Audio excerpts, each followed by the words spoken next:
발전의 뿌리를 찾아서 시리즈 기획 과제입니다. 지금 처음으로 파독 근로자부터 시작해서 오늘이 5번째죠.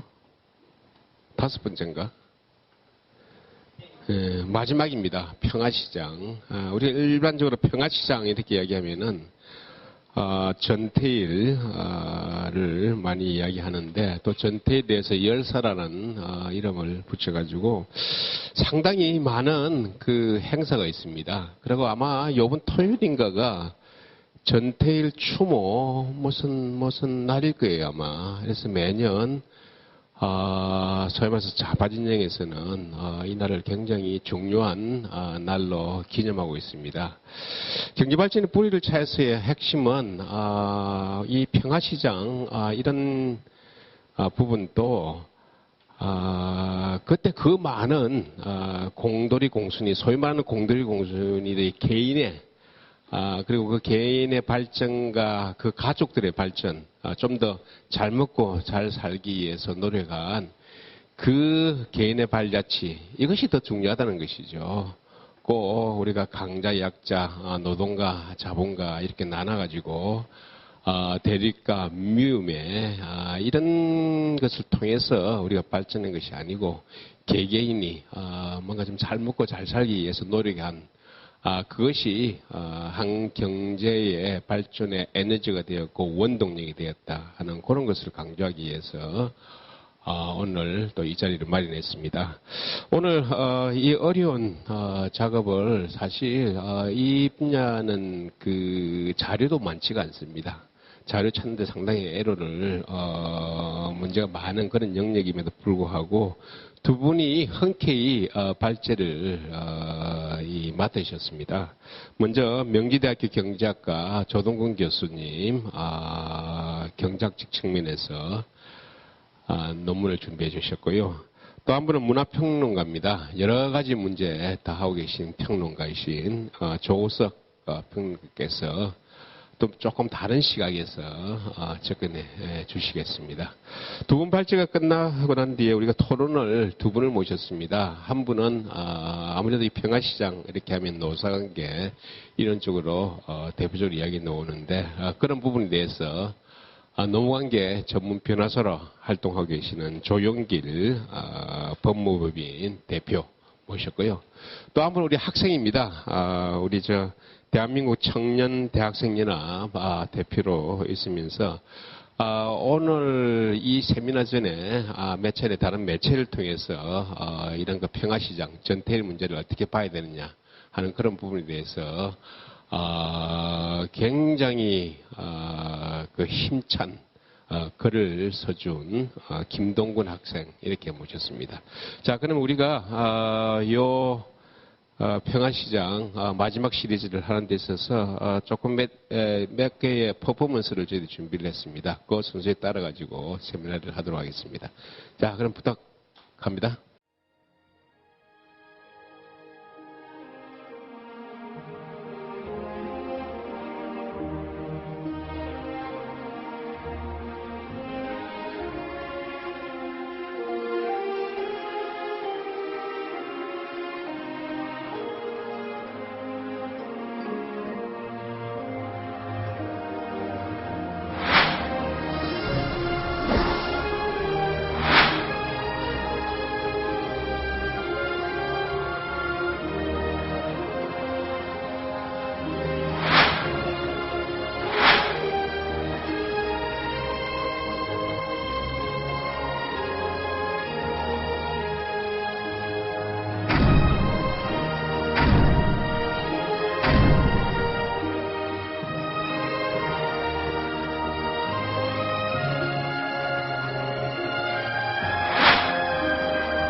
평화시장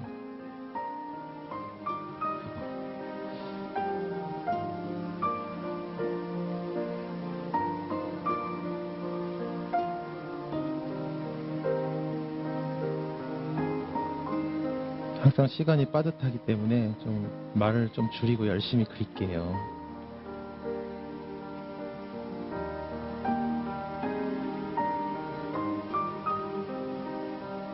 묵묵히 일하고 있는 여공을 한번 그려보겠습니다.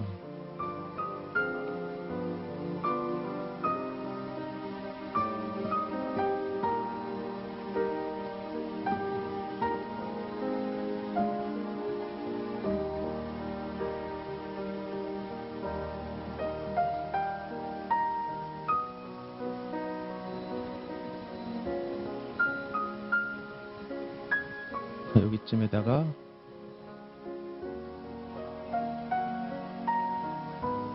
미싱을 그려볼게요.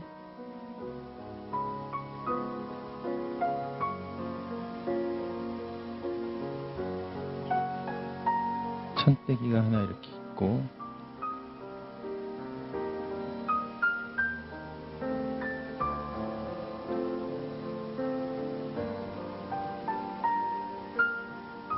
이렇게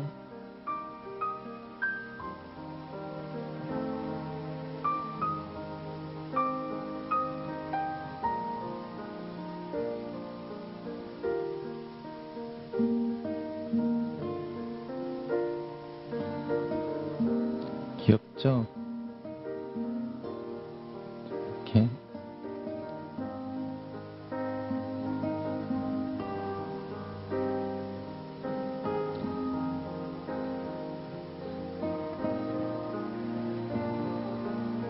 대충 이렇게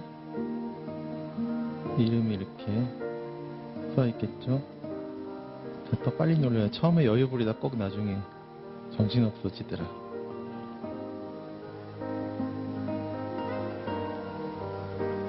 점점 익숙해지는 것 같아요, 이제.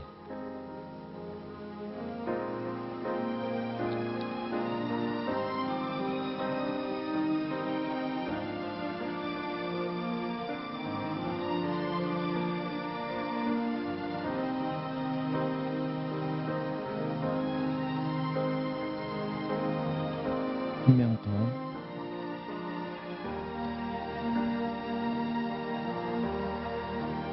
한 명 더.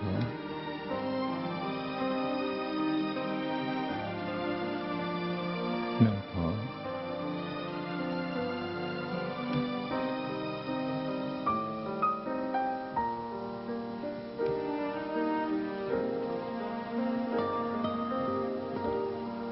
약간 회색으로 옛날이니까. 자, 보이세요? 글씨를 써볼게요.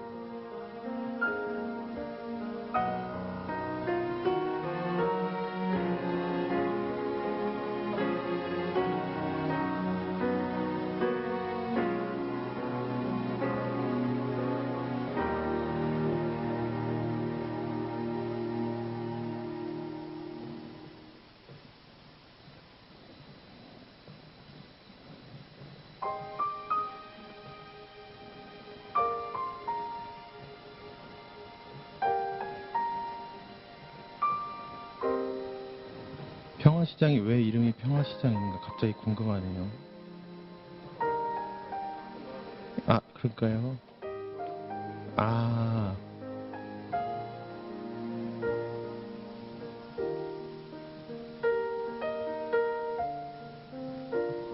평화시장이라고 썼습니다.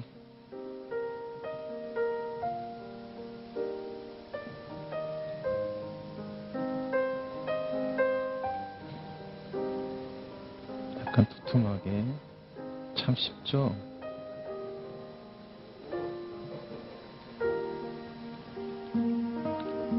자, 이제부터 건물을 한번 올려볼게요.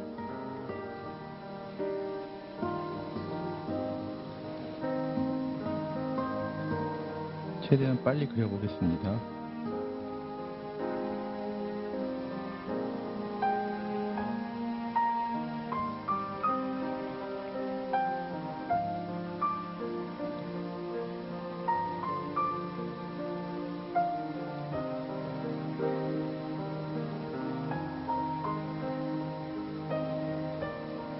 대충 이렇게 미니어 모델도 하나 있고,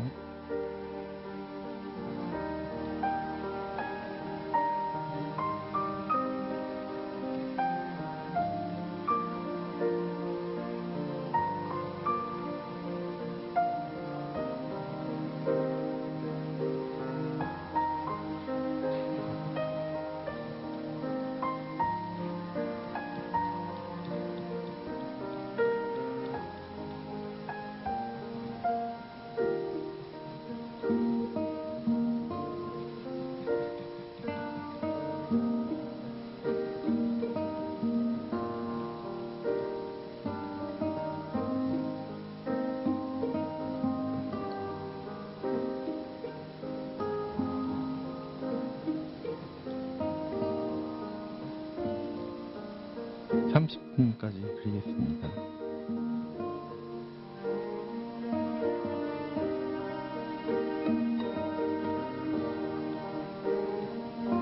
저기도 뭐가 하나 있죠.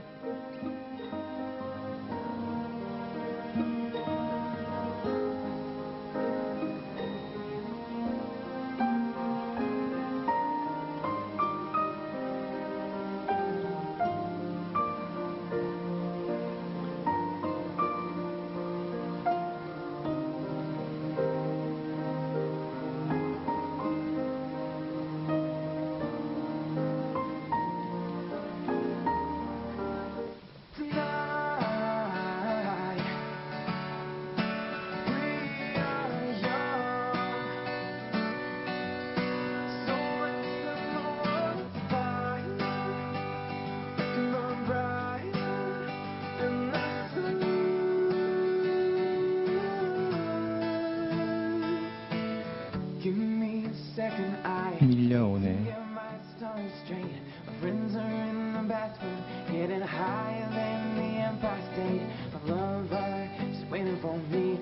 사실 이게 본질인데 저희는 이제 본질을 얘기를 하고 있는 거잖아요. 근데 항상 그 속에서 나온 부작용을 항상 그 사람들은 얘기를 하는 게 좀 답답하더라고요. Between drinks, subtle things, and holes in my apologies. You know I'm trying hard to take it back. So by the time the bar closes and you feel like falling down, I'll carry you home tonight. We are young, so let's set the world afire.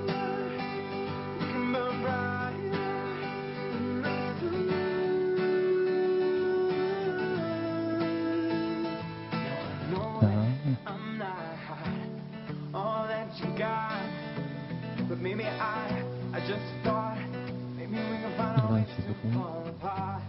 But our friends are back, so let's raise a toast. Now that I found someone to carry me home tonight. We are young, so let's set the world afire. We can burn bright in the sun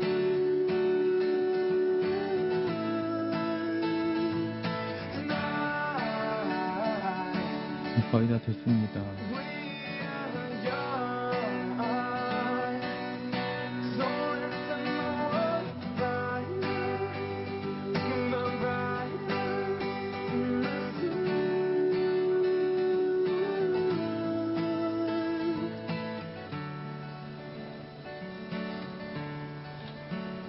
Won't you carry me? Won't you carry me?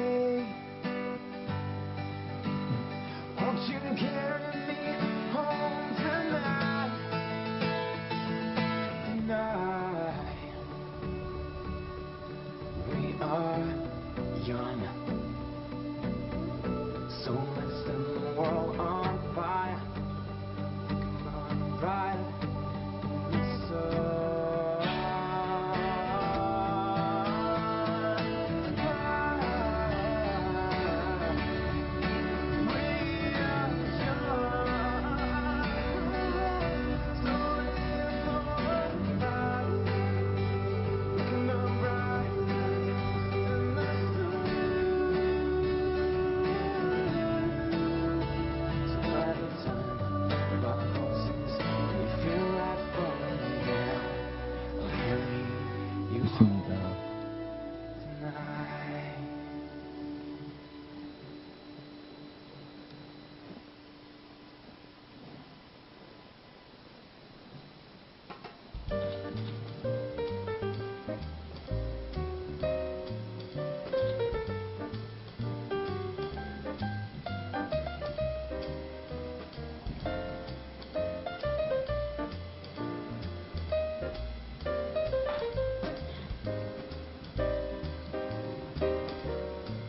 고맙습니다. 감사합니다.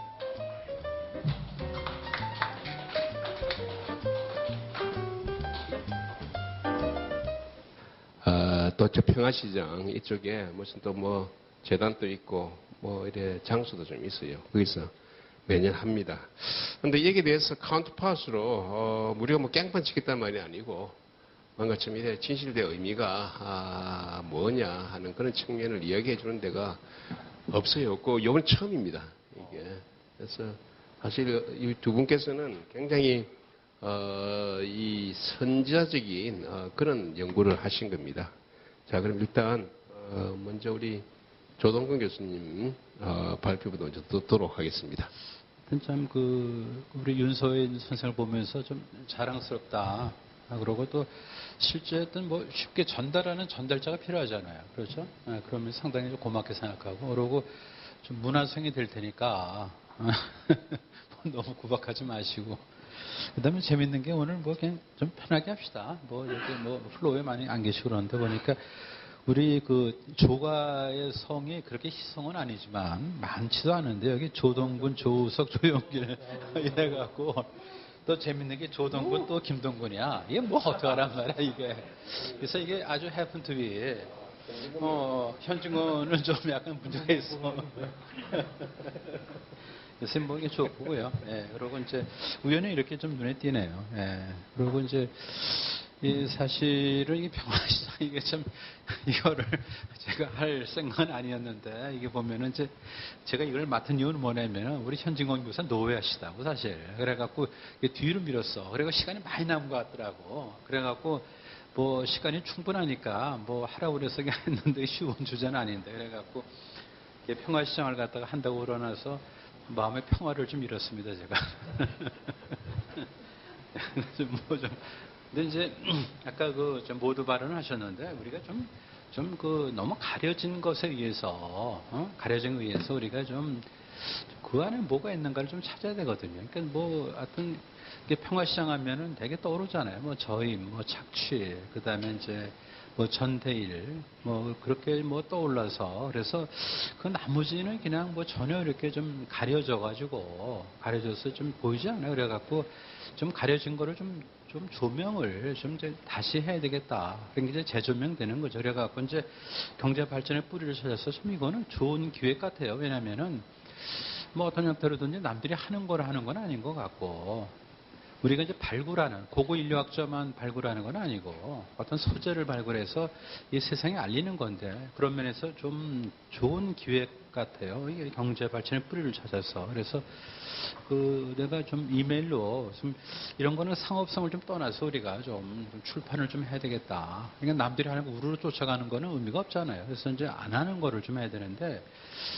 경제 발전의 뿌리를 찾아서 이거 말고도 많이 있었죠. 뭐 파독부터 시작해갖고 뭐 월남전 같은 그걸 우리가 좀 그 기획 기사를 뭐 신문사에서 하듯이 연구원에서는 이제 기획물을 다루는데 이런 것도 좋지 않을까 싶습니다. 네, 그 정도 모두 발언이고요. 그리고 이제 제일 중요한 게 이제 저는 항상 그 제목을 좀 고심을 하거든요. 그래서 이제 경제 발전의 뿌리를 찾아서니까 어떻게 할 건가.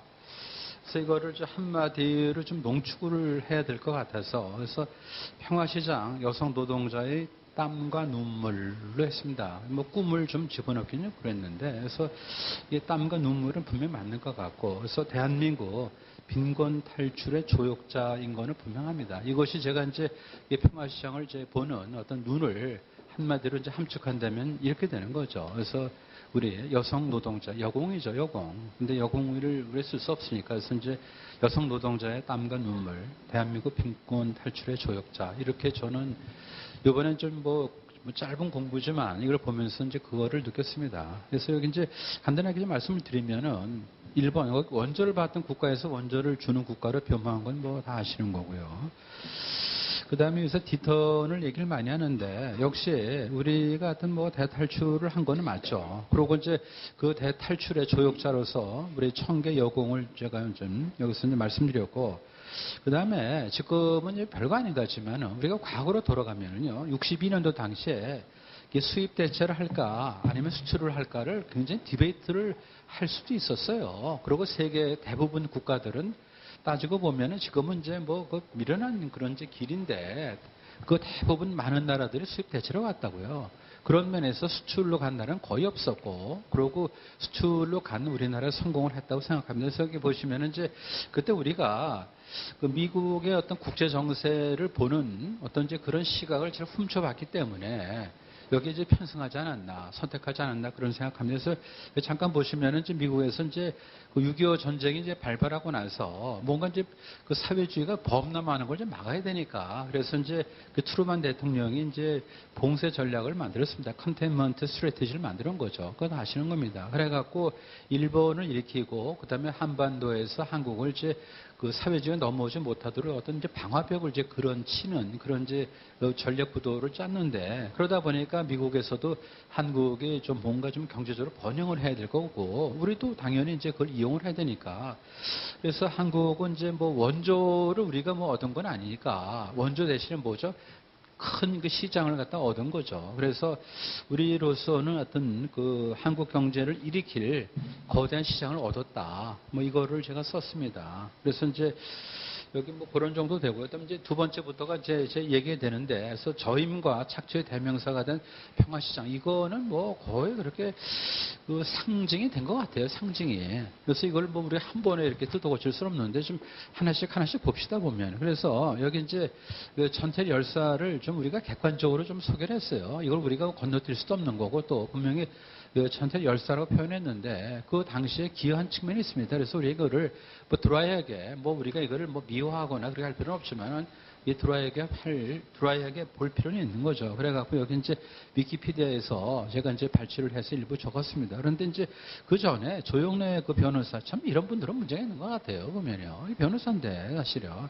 뭐 굉장히 이렇게 좀 과장하고 여기 보면 제가 커트를 했는데 보면은 이제 첫 그 패러그래프인데 거기에 하루 16시간, 18시간 일을 하면서 일당이 불과 커피 한 잔 값 정도 지나지 않았다. 뭐 이거는 좀 과장이거든요. 저임은 맞긴 맞는데 뭐 이런 정도를 이게 좀 쓰는 거. 그래서 커피 한 잔은 아닐 것 같거든요. 예를 들어서 보면 미국에서 아무리 뭐 옛날에 그랬다도 하루 일당에 햄버거 반 개밖에 안 될 리는 없는데 이제 이런 것들 그다음에 이제 뭐 전태일에 대해서는 위키백과를 좀 우리가 봤고요. 그러고 여기 이제 뭐 보시면 아시겠지만은 이제 이게 상당히 좀 좀 발랄했던 성격인 것 같더라고요. 위키백과를 보니까. 그래서 이제 삼동회를 조직을 했고요. 삼동회는 이제 말 그대로 청계천 일대 세 곳에 옷가게 이제 그 재단사가 있을 거 아닙니까? 그 재단사들이 모여서 만들었다 해서 삼동회를 이제 얘기했고. 근데 일찍이 68년도에 근로기준법의 존재를 알았답니다. 어떻게 보면 그 당시에 학력은 그렇게 높지 않았으니까 이걸 알기는 어려웠을 텐데 이제 독학도 하고 그래 찾은 거죠. 그래갖고 이제 69년 7월부터 나름대로 이제 노동운동을 했고요. 그러다가 이제 70년 이제 10월부터 본격적으로 이제 근로조건 개선을 위한 시위를 벌입니다. 그래갖고 그해 11월 13일 그는 이제 분신을 하게 됩니다. 그래서 분신할 때 그 상을 제 푸트노트를 밑에 좀 적었고요. 그래서 그 분신 이후에 평화시장에 청계 피복 노동조합이 결성됐고, 그 다음에 이제 전태일의 분신은 노동계 전반에 큰 영향을 준 거는 사실이죠. 그래서 이제 노동운동 그 시발점이 됐다고 합니다. 그래서 우리가 좀 약간 주의를 좀 약간 좀 다른 데 돌려보자고요. 좀 넓게 해서 탐하킨 법안은 다 아실 겁니다. 이게 뭐냐면은 93년도 오래됐죠. 뭐 한 20년이 좀 넘었는데 그 당시에 이제 그 벵글라데시 아동들이 월마트에 납품하기 위해서 이제 의류를 이제 만드는 그 생산 현장 공개됐습니다. 그게 뭐 좋을 리가 없겠죠. 벵글라데시에서 더군다나 그 환경이 좋을 리가 없고 급여가 좋을 리 없습니다. 그러다 보니까 이제 이게 뭐 아동의 어떤 노동 착취로 계속 특필되는 그런 이제 소재가 됐습니다. 그리고 93년도면 아시겠지만 클린턴 정부죠. 그래가지고 민주당 정부. 그래서 이제 여론은 이제 들끓어서 그 당시에 이제 아이오와주 탐 하킨 상원의원이 이제 이런 이제 그 좀 문제의식을 가지고 그 뭐 인권에 기초한 어떤 그런 이제 법을 이제 통과시킨 거죠. 그래갖고 그 미성년자가 만든 의류에 미국 내 반입을 금지하는 법률을 만들었습니다. 이제 명시적으로 벵글라데시를 지목할 수는 없겠죠. 분쟁이 되니까. 하지만 이제 명목적으로는 이제 그렇게 못했지만 암묵적으로는 벵글라데시를 겨냥했고, 그러다 보니까 미국에서 이제 그걸 중단하다 보니까 벵글라데시 공장 문을 닫을 수밖에 없고요. 그러면 공장에서 일하던 아동은 학교와 집으로 돌아갔는가? 그건 아니잖아요. 그들은 길거리 아이들로 남았습니다. 남자 주먹을 갖고 남았고 여자는 뭐죠? 자기 몸만 갖고 남은 거죠. 어떻게 보면은 길거리가 공장보다 좋을 리는 없지 않냐 그런 얘기죠. 그들에게 공장은 뭐 험하게 보일지 몰라도 그래도 일부 단 아니더라도 일부 미래 꿈을 키우는 그런 곳일 수 있는데 그래서 그 인권과 아동복지가 중요한 거는 뭐 맞죠. 하지만은 명분만 갖고 이 가치가 실현되는 건 아니다. 이래서 이제 우리가 이거는 뭐 아시겠지만 이제 예기치 않은 결과의 가설로서 교과서에 실릴 정도로 정형화된 그런 이제 이론이 된 겁니다. 그리고 이제 프리드만은 이제 도덕적 명분의 기초한 규제에 대해서 이제 촌철살인을 하는 거죠. 화려한 약속, 하지만 뭐죠? 우울한 성과 이렇게 된 겁니다. 그러면은 우리를 한번 적용을 해보면은 그 당시에 전태일 열사가 분신에 이르게 한 거는 그의 분노였을 겁니다. 뭐 아무래도 이제 그 당시에 뭐 그 작업한 게 좋을 리가 없고요. 기초 생계에 못 미치는 월급은 분명히 이게 사실입니다. 그러면 이걸 어떻게 해결할 건가? 그럼 악도급조 형사고발하고 작업장 폐쇄 이게 대안이 될 수는 없을 겁니다. 만약 그렇다면은 뭐 여공의 마음을 잠시는 달랠 수 있지만 이게 진정한 대안인가? 저임이지만 그래도 소득원이고 그렇죠. 또한 미래 꿈을 키우는 처소가 아닌가? 그럼 청계 여공의 삶이 궁핍했던 것은 누가 착취를 한 건 아니죠. 정확히 봐야 됩니다. 분명히 궁핍했지만 착취한 건 아니고 그 이전 가난을 뭐 좀 물려받았기 때문이다. 이 문제는 다시 한번 이제 뒤에 가서 이제 봅니다. 그러고 그 여공의 자기 역사 쓰기를 우리가 이제 좀 약간 주목을 해야 되는데 제가 해석을 좀 달리 했어요. 이거를 보면은 이제 저하고 해석을 달리 하는 쪽이 대부분이에요. 근데 저는 그게 아니고 조금 여기 좀 긍정적인 측면을 많이 픽업을 했거든요. 그래서 이렇게 보여줍니다. 여기에 이제 뭐 소개가 되는데 13살 여공의 삶이라는 신순애 씨가 뭐 출판을 한 건데 불쌍한 여공으로 비춰지는 게 싫어서 썼다는 겁니다. 보면요. 그러니까 자아식이 분명한 거 아니에요. 보면요. 전 그것이 눈에 보이더라고요. 예, 그러니까 뭐 그렇게 전태일의 열사에 의해서 이렇게 좀 불쌍한 여공 그리고 조용래 변호사에서 묘사된 그런 불쌍한 사람은 아니지 않냐 우리들이 뭐 이런 어떤 반대 심리에서 쓴 게 아닌가라는 생각이 들고요. 그래서 이제 처음으로 이게 이제 뭐 자기 역사서를 이제 쓰는 뭐 이제 이런 경우는 많지 않겠죠. 그래서 하여튼 뭐 이렇게 좀 소개를 했습니다. 그래갖고 여기 조금 더 소개드리면요. 1970년대 이제 그 뭐 청계 어떤 그 전 평화시장의 어떤 생산 모습을 갖다 이제 되돌아볼 수 있는 어떤 그런 소재가 되는 겁니다. 이거 신 씨는요, 13세 때 처음으로 시다 일을 했고요. 7번 미싱사 밑에서 일을 했기 때문에 그냥 그 7번 시다를 굴렸는데 재밌는 게 신 씨는 2년 6개월이나 같이 일한 7번 미싱사 자기 위죠. 이름조차 몰랐다. 이게 좀 저는 좀 그랬어요. 좀 충격이더라고요. 그리고 한 달 일해서 손해 쥔 그 월급이 700원이고 당시 쌀 한 가마는 이제 3,400원. 그러다가 2년 반 동안 시다로 일하고 나서 신 씨는 미싱 보조로 승진했다. 여기에 조금 저는 좀 눈에 띄더라고요. 2년 반 지나서 시다로 일하다가 미싱 보조로 이제 뭐 미싱사는 아닌데 보조로 올라갔다. 그러면서 월급이 3,000원이다. 많이 올라간 거죠. 그래서 힘들었지만 기술을 배운다는 자부심이 있었다. 그 신씨뿐만 아니라 당시 여성 근로자들은 열심히 일하면 가난한 가정에 보탬이 된다는 생각에 16시간 중노동을 견뎌낸 거죠. 그러니까 여기서 우리가 어디다 방점을 찍는 거죠? 16시간 중노동이라기보다도 열심히 일하면 가난한 가정에 보탬이 된다에 방점을 찍어야 되는 거 아니겠습니까? 그리고 또 이게 5년 뒤에 18세 미싱 기술자가 됩니다. 이건 대단히 드라마틱한 어떤 업체인지거든요. 그래서 일하는 만큼 돈을 벌었고 때로 조카들과 아버지께 용돈을 주기도 했다. 염주침이 모은 돈으로 셋째 오빠의 결혼 자금도 됐다. 뭐 이거는 굉장히 긍정적인 것 같습니다. 그러면서 이제 75년도로 이제 넘어오면서 이제 무학이었겠죠. 그래갖고 뭐 이제 학력이 없었는데 마침 이제 중등 수업 무료라고 적힌 어떤 이제 그런 유인물을 보고 갔는데 물론 이거를 뭐 국가가 하고 독지가 한 건 아니지만 노동조합을 하는 쪽에서 이제 그 세력들이 한 거지만 그래도 하여튼 초등 뭐 수업 무료라는 어떤 이런 뭐죠 찌라시를 돌리면서 그 공부를 하게끔 한 것 자체는 우리가 좀 백한시할 필요는 없을 것 같아요. 노동조합이라 하더라도. 그렇게 해서 그쪽 가서 이제 자기 이름을 찾았다. 여태까지는 7번 시다였는데 처음으로 신순애라는 이름이 불려졌다라는 것이 뭉클하게 전달되는 것 같습니다. 네, 그렇게 보고요. 그 다음에 이제, 그 이후에 이제 공부를 해서 이제 대학교까지 갑니다. 성공회대를 갔는데, 성공회대 가면 되게 그런 쪽에 이제 편향이 되겠죠. 그래갖고, 뭐 주변에서 이제 생애사를 책으로 써보라 했는데, 이제 금방 설득력 있는 얘기는 아니었을 거예요. 이거 내가 왜 쓰지? 그러다가 이제 그렇게 쓰기로 한 게 뭐냐면은, 평화시장 노동자를 다룬 책과 논문이 뭔가 지식인들이 대변해 줬는데 이건 아니다라는 생각이 들었다는 거죠, 보면요. 그래서 그 전태일이 알던 불산 여공으로만 비춰지는 것이 신신을 못내 안타까웠다.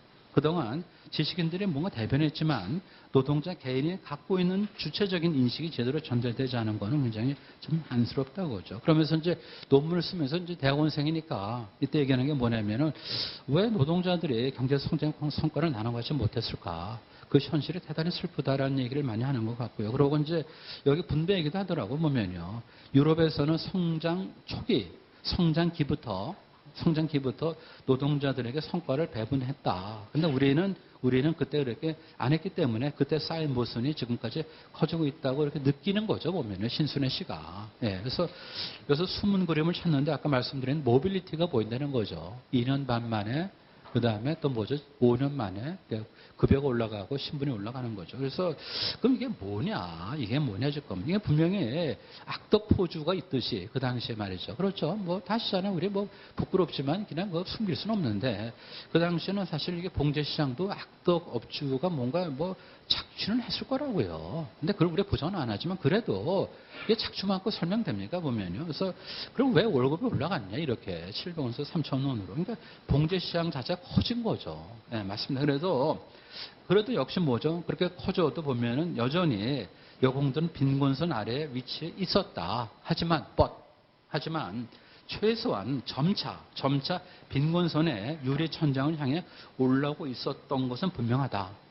이거죠, 보면요. 그래서 여기 뭐 요소가격 균등화 정리 뭐 다 아시겠지만은 여기 이제 우리가 뭐 이거를 요새 뭐 눈웨이 뭐 다 뭐 저기 뭐 설명드릴 수는 없고 여기 이제 쉽게 풀었으면 이런 겁니다. 아시다시피 우리 70년대 보면은 한국은 자본에 비해서 노동이 풍부한 나라잖아요. 그러니까 당연히 흥분이 되는 게 뭐냐면은 이게 착취가 아니고 어떻게 보면 경제 원리죠. 그래서 한마디로 자본은 뭐 귀하니까 대접을 받고 노동은 뭐 싸니까 천덕꾸러기 되는 거죠. 그러면 그다음 우리 질문 어떻게 하면 노동을 가진 사람 또는 이런 계층의 처지를 개선시킬 수 있겠는가 이런 얘기죠 보면요. 그것은 뭐 간단합니다. 노동을 집약적으로 필요로 하는 노동 집약적 재화를 많이 만들어 해외에 파는 거죠. 그러면 당연히 노동 수요가 많아지고 그 흔해 보이는 노동이 언제 조금씩 귀해져서 그 결과 노동의 가격이 노임이 증가하는 것이 맞지 않습니까? 그러면은 노동 집약적인 재화를 해외에 파는 것은 간접적으로 노동을 간접적으로 파는 거죠. 따라서 노동을 줄이는 겁니다.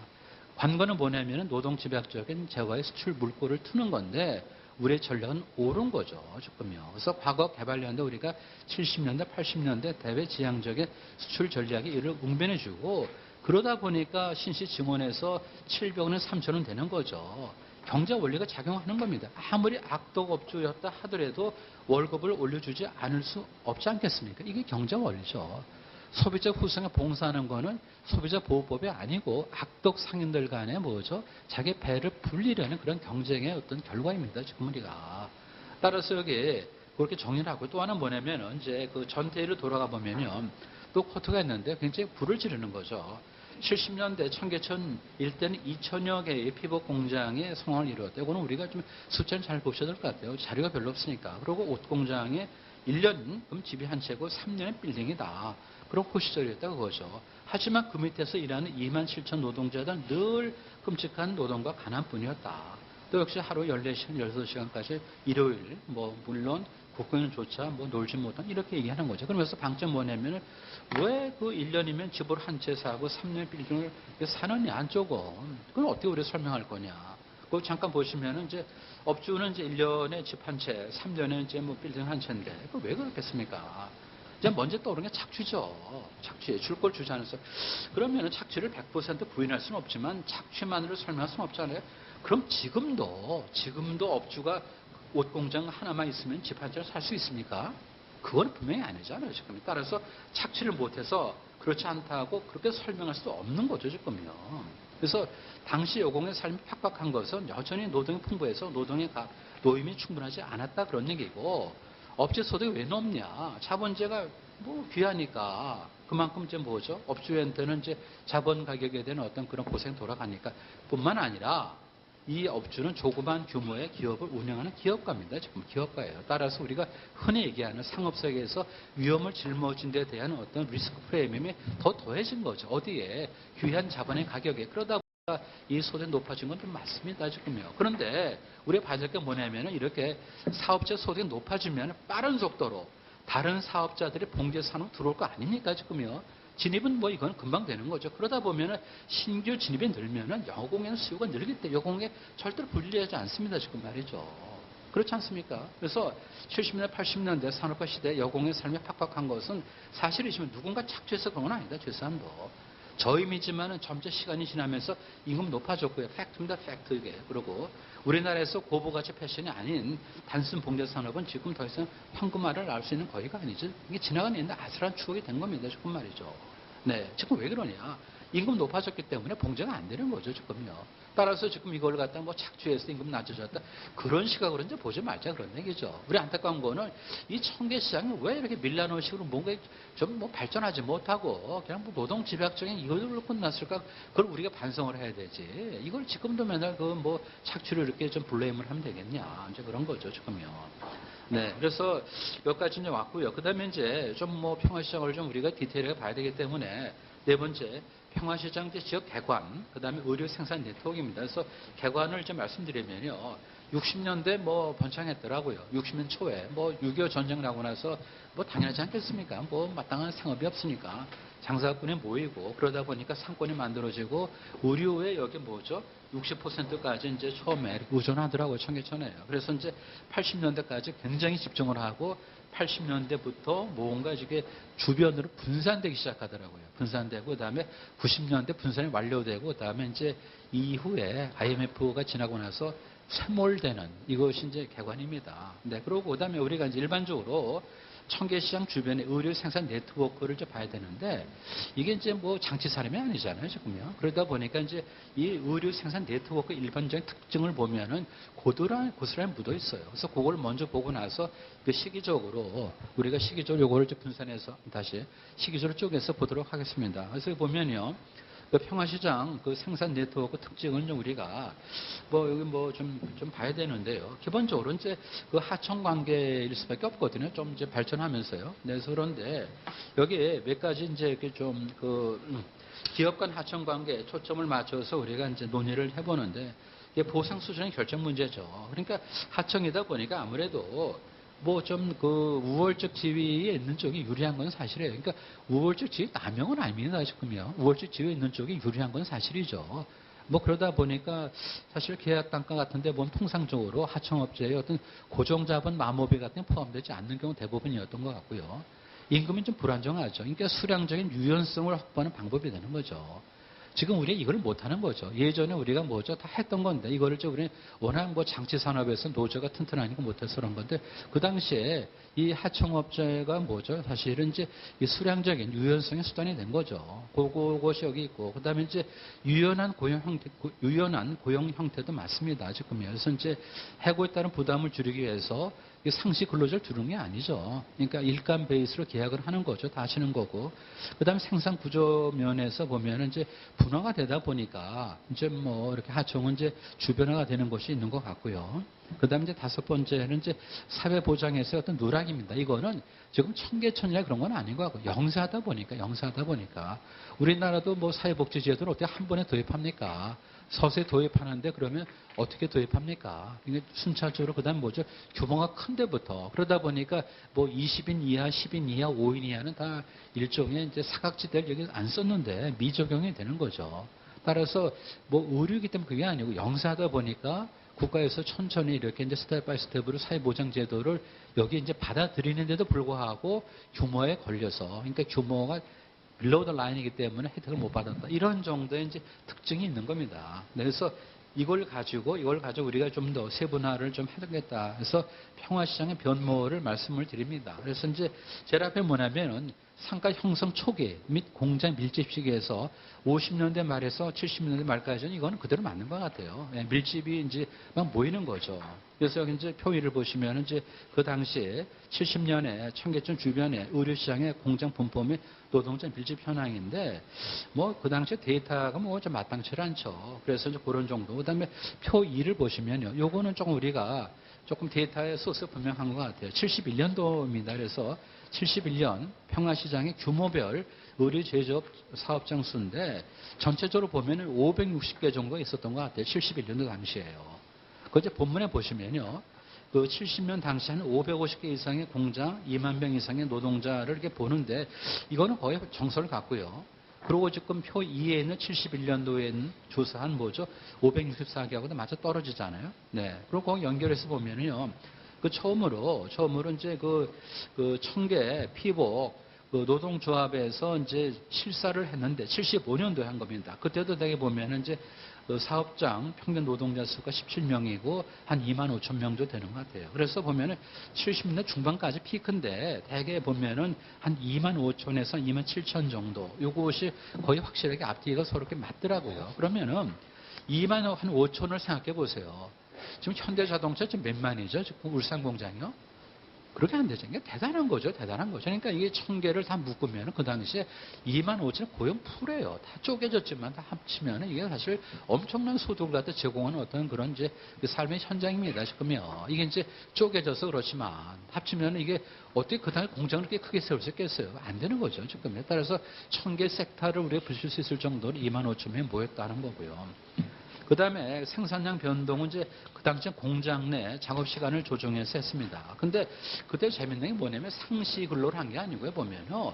뭔가 이제 하청을 또 그때는 주기도 좀 그런 것 같으니까 대개 이제 공장 안에서 이제 모든 이제 작업 시간을 이제 통해서 이 작업량을 조정을 했는데 그때도 객공제 같은 이제 그런 거를 둬서 지금으로 치면은 이제 그 사내 하청을 했던 것이 보입니다. 그러니까 이제 일단 뭐냐면은 이제 계약을 하는 거죠. 그래갖고 이 사업장에 있는 시설 다 이용해서 당신의 노동력을 갖다가 집었는데 당신이 이럴 사람 불러와라. 그래갖고 럼섬으로 얼마를 주면 그걸 쪼개가라. 뭐 이런 정도로 사실 보면 그 당시 자생적으로 이게 나온 것 같아요. 보면은. 근데 이렇게 안 하고 상시 근로제를 한다면은 이 공장주가 이거를 제대로 이 관리도 못하지만 그 위험을 부담할 수가 없으니까 위험을 분산시킨 거죠. 착취라기보다도. 근데 그렇게 봐지는 거고요. 그 다음에 이제 급여 및 복지 수준은 좋지 않습니다. 여기 이제 표 3을 보시면요. 여기 이제 직무별 이제 70년입니다. 1000개 의료 노동자 직무별 임금 수준인데 그 위에 보시면은 그 당시 73년도 4인 가족, 4인의 한 가족에 4인 가족 최저 생계비가 2만 원이 2만 원이요. 2만 원. 그러시면은 2만 원이면은요. 거기 표를 보시면은 이제 재단사 보면은 4인 가족 최저 생계비에 뭐죠? 140에서 700%. 그러니까 재단사는 상당히 프리랜서는 아니더라도 고임금이었다는 거죠. 굉장히 우리가 그래서 깜짝 놀라는 사실에 보면요. 이게 착취는 아니고 이게 재능에 대해서, 기능에 대해서 평가를 받았다는 겁니다. 지금요. 그 다음 재단 보조 보면은 15에서 73이거든요. 이거 뭐냐면은 4인 가족이니까 재단 보조를 해갖고는 뭐죠? 4인 가족을 못 먹인다는 거죠, 보면요. 만약에 15% 하면 이게 택도 없는 거 아닙니까? 미싱사도 보면 뭐죠? 34에서 120이래요. 그러니까 미싱사 아주 고참이거나 그럼 겨우 4인 가족이 되는 거고, 시다는 뭐죠? 15%. 4인 가족이 15%밖에 못하는. 그러니까 시다가 가장 일리는 없겠지만 대부분. 따라서 뭐냐면은 이때 뭐 어떤 뭐 4인 가족 최저 생계비를 보면은 대부분 이제 뭐 가난했다. 그런데 이때 시다를 이렇게 저임을 주면서 어떻게 해결했나. 거기 아래 보시면 여공에게 지금 기숙사를 제공한 것 같아요. 기숙사. 그렇다고 기숙사 번듯한 건물을 안 줬다 야단칩니까? 그건 아니죠. 그러니까 이제 그 다락방을 이용해서 기숙사를 제공해갖고 급여에서 주거비가 제외되다 보니까 이런 저음이 가능하지 않았냐. 이렇게 봐지는 거고. 그래서 이것도 이제 뭐 보기 나름이죠. 그럼 착취다. 하지만 그러면은 이 그 시다를 이렇게밖에 못 줬는데 그러면 다락방을 안 주면은 예를 들어서 월급을 좀 더 줄 텐데 그 조금 더 추가된 월급으로 자기가 뭐 주거 시설 같은 어디다 가서 뭐 할 리는 없는 거니까 결국은 그 당시에 자생적으로 보면 그렇다고 우리가 옹호하는 건 아니지만 어떤 다락방을 이용해서 주거비에 어떤 뭐 해당되는 어떤 급여를 현물로 지급했다라는 것이 경제학적 눈에 보입니다. 제가. 그리고 그 당시에 뭐 최저임금 이런 건 뭐 말이 안 되는 거고요. 네. 그 다음에 이제 70년 이후에 이제 아까 기억하시겠지만 이제 노동운동이 좀 가열차지거든요. 그래서 뭐 나름대로 이제 75년 뭐까지 해서 이제 이 노동운동이 이제 활발하게 이루어졌다는 거고요. 그 다음에 이제 80년이 넘어갑니다. 좀 시간이 많이 가서 빨리 좀 줄이겠는데. 그래서요, 이 분산기 보면 80년대에는 이제 분산을 시작을 하는 거예요. 분산을. 그러니까 이제 뭐냐면 이것도 이제 뭔가 좀 진화가 되는 거죠. 그래갖고 그 주변으로 이제 넘어가는데 그 상당수 주택가로 이제 분산되는데 넘어간 것이 그것이 주는 아니고 역시 뭐냐면은 이게 수직적인 그 하청 관계까지 연결은 안 되고 그냥 보조 정도다. 그러면서 이때 보면은 이제 팀 생산하고 객공제가 일반화되는 겁니다. 객공제는 뭐냐면 팀적인 작업을 하는 거죠. 그래서 미싱 보호제 월급은 미싱 오야가 바로 지급하는 겁니다. 그러니까 이제 그 업주가 개입하지 않는 거죠. 그래갖고 이제 럼섬으로 주면은 이제 팀 프로덕션을 해서 그걸 갖고 이제 나눠 갖는 그런 이제 그 임금 구조가 되더라고요. 그래서 이미 80년 초반에는 이제 상당한 정도로 이렇게 이제 그 산해 하청에 비슷한 그런 쪽으로 이제 옮겨간다 하는 겁니다. 네. 그리고 이제 그 80년 후반에 되면서요. 역시 이제 분산이 지속되고요. 지속되고 동시에 하청, 재하청을 통해서 수직적인 하청 관계 확산이 가속화된다. 뭐 이렇게 되는 거죠. 그러니까 뭐 이게 장치 산업일 수가 없으니까. 그렇지 않습니까? 그렇다고 청계 거기 무슨 공장에 뭐 들어갔을 공간이 있습니까? 없지 않아요. 빤하니까 이제 이것이 바깥으로 나가는 거죠. 그러니까 네트워킹이 되는 거죠. 그래갖고 이제 주변 뭐 창신동, 뭐 숭인동 뭐 등등으로 가서 이 하청 관계가 이제 이것이 가속화된다. 뭐 이런 얘기를 쭉 보시면 여기 이제 하고 있습니다. 네, 그렇게 보시면 되고요. 그 다음에 이제 이 80 후반이니까 87 체제가 되면서 뭐죠? 그야말로 이제 뭐 단체 협상 같은 게 이제 되는데 그래갖고 거기 보시면 87 체제로 넘어오면서 89년도 단체 협상이 일어나는 것 같아요. 그래서 임금과 관련해서 제기된 것이 이제 두 가지인데 하나는 뭐냐? 기본적으로 임금을 올려달라. 두 번째 이제 도급제를 월급제로 달라. 그래서 노동시장 전반에 통용된 임금 체계까지 노조 역량에 미친 최고의 피크 기였습니다. 이때가. 그렇지 않습니까? 87년도니까. 네, 그래갖고 이제 어느 정도 월급제가 이제 일부 이제 도입되고요. 그리고 이제 요즘 월급이 좀 상향 조정됐는데 그럼에도 불구하고 뭐 생산성에 의해서 뒷받침되는 월급이니까 노조가 개입한다 하더라도 이것이 크게 달라졌습니까? 그렇지는 않죠. 그래갖고 좀 낮아지면 역시 아무래도 이제 뭐 좀 그 생활은 어려웠다. 이제 뭐 그런 거죠. 네. 그리고 또 노조도 또 보면은 이제 도급제 확산되고 객공 증가가 되면서 이제 뭐 이게 좀 잠깐만 이제 전선이 넓어지니까 그 노조도 보면 역량을 이제 결집하기 어려운 거죠. 그래갖고 노조도 애는 쓰지만은 사실은 급속한 어떤 하청제, 어떤 확산, 공장 분산 이걸로 인해서 노조 역량을 모으기는 힘들었다. 뭐 이렇게 제가 이제 정리를 했습니다. 그래서 이거는 뭐 노조 활동이 합법화되었지만 예전엔 뭐 예컨대 탄압을 했다고 한번 양보를 합시다. 하지만 이제 합법화 되었음에도 불구하고 크게 형편이 나아지지는 않았다. 그건 뭐냐면은 의류 생산의 어떤 특성이 노조 역량을 결집하기에는 그렇게 유리한 환경은 아니다. 네, 그런 얘기죠. 네, 그래서 그 당시에 이제 80년 후반 되니까 이제 산재보험 같은 게 의료보험 도입되고 하는데 역시 10인 이상 조건에 걸리다 보니까 실제 혜택을 받는 거는 별로 많지 않았다.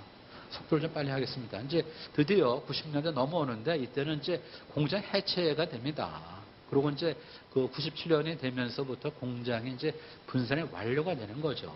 그러다 보니 뭐 이게 이제 그 사업체 공장 규모는 이제 점차 뭐죠? 종업원 수를 볼 때는 이제 줄어갔고 거기에 첫 번째 패러그래프에 보시면 충격인데 75년도 아까 익숙한 숫자 기억하시죠? 17.5명이에요. 사업체 평균 규모가 17.5명인데 이것이 이제 대부분 4에서 7인으로 이제 줄어드는 거죠, 이제요. 네, 그러다 보니까 이제 완전히 분화가 돼가지고 업주는 뭐냐면은 뭐 원자재, 부자재를 공급하면은 이제 재단사가 하청을 맡아서 다 이걸 해주는 이제 그런 식으로 점차 이제 분산이 되는 거고 그래서 분산 완료되고요. 그리고 이제 마지막에 이제 네 번째 드디어 IMF 체제 도입에 따른 사실상의 해체가 되는 거죠.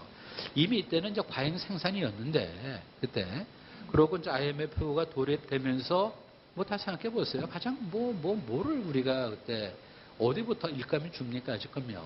예. 그러니까 이제 당연히 이제 이쪽부터 일감이 주는 거죠. 그래서 뭐 상당히 어려웠죠. 보면 그래갖고 그 사업장에 대해서 뭐 보면은 뭐 거의 이제 뭐 폭격을 맞은 게 되는 거죠. 이거는 뭐 노조 탄압도 아니고요. 그냥 IMF 때 제일 먼저 충격이 가해지는 게 이런 쪽일 테니까. 그래서 이제 충격이 가해지고 하나 우리가 놓친 게 뭐냐면 그 당시에 영세 사업장 사업주를 갖다 고용보험에 들지 못하게 했어요. 왜? 사업주니까. 그런데 이 영세 사업장 사업주는 말이 사업주지. 이 뭐 피용자하고 고용주의 뭐 왔다 갔다 뭐 이렇게 역할이 그냥 막 바뀌는 그런 건데. 그래서 이 그 영세 사업장 사업주에 대한 어떤 고용보험 적용제는 사실은 이제 다른 쪽에서 얘기하는 어떤 사각지대, 우리가 얘기하는 뭐죠? 이 적용지대를 늘렸다. 그래서 사업자와 피용자의 고용상 지위천에 너무나 잦았고 노동 강도 면에서 볼 때 별 차이가 나지 않았는데 사용자라는 이유만으로 고용보험에 가입할 수 없어갖고 더 이쪽에 뭐죠? 뭐 어려움을 줬다. 뭐 이렇게 되는 겁니다. 그래서 이제 요약은 앞에서 얘기한 건 다시 이제 뭐 요약할 필요 없겠고요. 결론을 말씀드리면 이렇습니다. 보면 그러니까 고용관계 변했잖아요. 고용관계가. 그러면은 이제 모여있을 때는 뭐 탄압을 받고 뭐 그렇지만은 이제 결과적으로 청계 거기에 뭐 평화시장의 공간에 뭐 제약이 되다 보니까 분산한 네트워킹이 되는 거죠. 그러면은 뭐 거기 노사관계 틀 속에서 노임을 결정할 수가 없으니까 결국 뭐냐면 하청이 되면은 뭐죠? 자본 대 자본의 관계 속에서 노임이 결정되면 더 어려워진다는 거죠. 상식적으로 볼 때 우리가 이게 노조가 무슨 뭐 이게 있으면은 모든 게 개선되는 게 아닙니다. 지금 말이죠. 그래서 결과적으로 뭐죠? 하청, 확산 이런 것 때문에 자본 대 자본의 관계 속에서 결정되는 임금은 차라리 예전보다 더 못할 수 있다라는 겁니다. 지금요. 그래서 저희 그다음에 뭐 이런 뭐 노동 조건의 어떤 뭐 노조 탄압에 어떤 의해서 이거는 아니다. 그러면은 노조 탄압이 없었던 87년 체제 이후에 왜 청계천의 노임이 왜 개선되지 않았냐라고 우리가 거꾸로 물어보는 거 아닙니까? 지금 말이죠. 그래서 그렇게 얘기하지 말자. 단선적으로 얘기하지 말자. 그런 얘기를 제가 썼습니다. 그리고 이제 여기 보면은 이제 거의 다 왔습니다. 좀 약간 지루하시죠. 그래서 이제 근데 그러면 여공의 피해자냐? 여기 70년대 중반 평화시장 여공은 2만 8천 원 추정됩니다. 이거는 이제 뭐 인터뷰라든지 자료 보면 일치하는 게 딱 이거예요. 일치하는 게 70년대 중반 75년도. 그들은 나름의 성공 사다를 탔다. 돈을 벌고 기술을 배우고 또 일부는 자신의 사업을 일구었고 뭐죠? 오빠 뭐죠? 등록금을 댔고 하지 않습니까? 당시 평화시장 노동자의 현재 삶을 추적한다면은 그들은 거의 대부분 중산층 이상에 속해 있을 겁니다. 거의 저는 그게 확신해요. 왜 그러냐? 그들은 뭐죠? 그들은 뭐예요? 여공으로 일해 벌어 놓은 돈이 미천이 돼서는 아닐 거 아닙니까? 단 뭐냐? 가난과 맞서면서 키운 시장에서 전투력의 그녀들을 일으켜 세운 뭐죠? 하나의 정신 자산이 됐겠죠. 그래서 그럴 겁니다. 그런 의미죠. 그래서 평화시장의 봉제공장, 이제 아슬한 역사 속의 추억이 되고 있죠. 개발연대 평화시장을 삶의 터전으로 삼고 흘린 여공의 땀과 눈물이 오늘날 우리가 누리는 번영의 일부를 설명하고 있습니다. 로마 제국 쇠망사를 저술한 역사학자 에드워드 기번, 바람과 파도는 언제나 가장 유능한 항해사 편이라고 합니다. 평화시장의 어린 여공들은 인생 여정에서 나름의 가장 유능한 항해사였습니다. 동의하세요? 가장 유능한 항해사였습니다. 돈을 벌고 기술을 배우고 사회적 지위가 좀 올라가고 그러면 된 거 아닙니까? 지금요. 가녀린 여성 근로자의 한국 경제 번영의 기여를 우리가 잊어서는 안 된다. 네, 이렇게 하겠습니다. 감사합니다. 네. 이거를 제가 쓰고 싶었습니다. 그래서 여기 자유경제원 연구원이 저한테 기회를 줬을 때 토론 말고 발제를 하게 해달라고 한나절 따라다니면서 졸랐습니다. 그랬더니 귀찮아서 저한테 발제할 기회를 줬습니다. 맞죠? 할 얘기가 있었는데 보나마나 이게 이 평화시장 얘기가 나오면 착취와 저임금 얘기가 또 나오고 보나마나 전태일 얘기 나오고 전태일 평전을 쓴 조용래 얘기가 또 나올 겁니다. 저는 그게 안 봐도 비디오라서 그거를 한번 뒤집어 놓자 하는 생각을 초장부터 했었습니다. 그랬는데 저한테 불을 질린 게 중앙일보 지면이었습니다. 11월 7일 며칠 전에 중앙일보가 한 면을 털어가지고 조영래에 대해서 한 면을 다 썼습니다. 어마어마하게 썼는데 내용은 정말 없었습니다. 그 신문에 이렇게 싸구려가 되는지 점점 모르겠습니다. 부끄럽게 짝이 없던데 거기에 조영래에 대해서 빤한 얘기, 진부한 얘기만 반복해서 들어왔지 새로운 건 하나도 없었습니다. 단 하나도 없었습니다. 상투적인 인식, 진부한 어휘 들이 깔려 있는 걸 보고 또 한 번 놀랐습니다. 그때 제가 확인한 게 12월 12일인가가 13일인가가 조영래가 타계한 지 25주기가 된다는 걸 알았습니다. 그래서 잘 걸렸다 하는 생각이 들었습니다. 잘 걸렸다는 표현은 적합한 표현은 아닙니다. 그 다음에 여기서 새삼 제가 확인했지만 전태일이 꼭 20년 전에 조영래가 타계한 지 20년 전에 분신 자살을 했습니다. 70년입니다. 12월 13일이라고 아까 확인을 했는데 이번 주말이 조영래가 아니고 이 전태일이 분신 자살한 45주년이 됩니다. 이 와중에 우리가 평화시장을 음미를 해봅니다. 이제는 한국 사회 대세가 신화화된 전태일을 얘기하겠고 노동운동의 상징적인 인물로 그 다음에 민변의 정신적인 지주이자 표대 조영래를 얘기할 겁니다. 저는 그 용납하기가 어렵습니다. 도대체 이해할 수가 없습니다. 언제까지 우리가 좌파 2.56, 3류보다 낫지만 2류보다 떨어지는 2.56 좌파 신영복식의 선동적인 언어를 우리가 반복해야 되는지 모르겠습니다. 신영복이 이렇게 얘기했습니다. 전태일은 우리 시대에 감추어준 얼굴을 드러내는 횃불이었다. 제가 알기에 똥 같은 소리입니다. 똥 같은 소리입니다. 하나만 한 소리입니다. 상투적인 레토릭이고 새로운 건 아무것도 없습니다.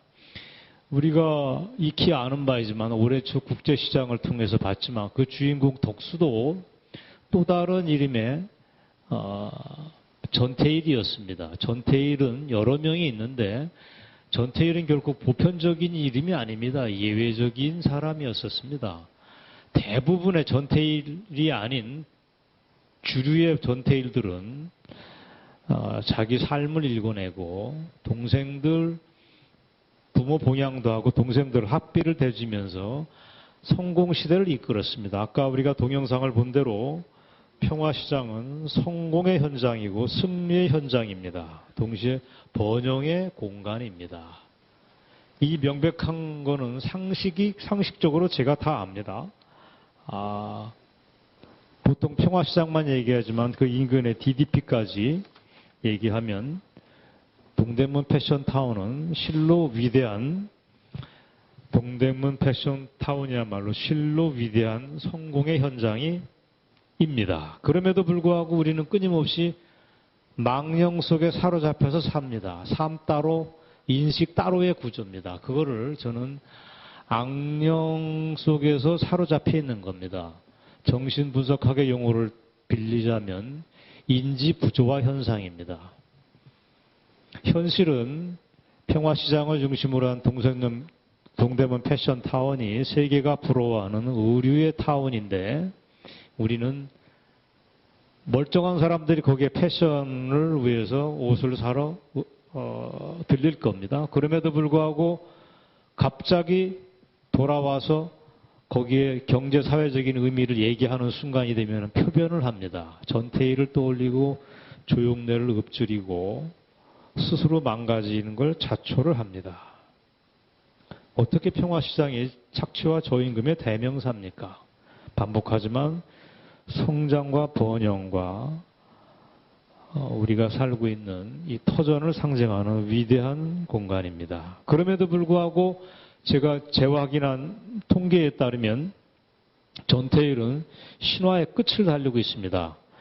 어떤 호사가가 분석한 자료에 따르면 전국 80여 개 초중고 도서관 장서 124만 권을 분석했더니 놀랍게도 전태일 관련 도서가 산업화를 이룬 대통령 박정희보다 많습니다.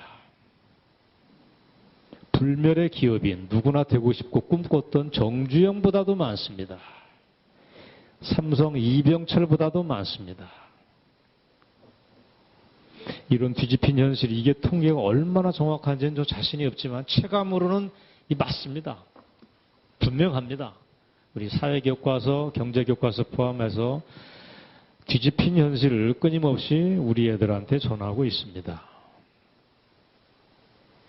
이 놀라운 악령과의 투쟁의 역사를 이제는 종식시켜야 할 때가 왔습니다. 자유경제원이 그거의 작은 전진기지라고 저는 확신을 합니다. 제 글에서 보면은 재미있는 스토리가 하나 등장합니다. 핵심은 이렇습니다. 우리 현대사는 100번 양보해서 얘기하면 산업화와 민주화가 아름다운 교직을 이룬 세상입니다. 그 세상 속에서 제가 알기에 가장 아름다운 만남 중에 하나가 대한민국 산업사의 빛나는 이름인 진공관 라디오를 만들었던 김혜수라고 하는 인물입니다. 금성사에서 나온 A501이라고 하는 라디오를 설계했던 사람이 김혜수인데, 이 김혜수라는 이름은 저는 잘 압니다. 원래부터 관심이 있었습니다. 김혜수의 사위가 박노해입니다. 박노해. 그 유명한 박노해입니다. 무슨 이게 운명의 장난인지 모르겠습니다. 그리고 김혜수가 금성사에서 승승장구한 배경에는 놀랍게도 박정희라고 하는 사람이 있습니다. 둘 사이의 만남에 저는 옛날부터 관심이 있었습니다. 이 나라의 스토리텔링에 관심이 있는 사람은 이거를 가지고 뮤지컬을 만들고 영화를 만들어도 됩니다. 아무도 이 아름다운 스토리, 위대한 이야기를 언급하지도 않습니다. 심지어 박노해 그 녀석까지도 제가 좀 압니다.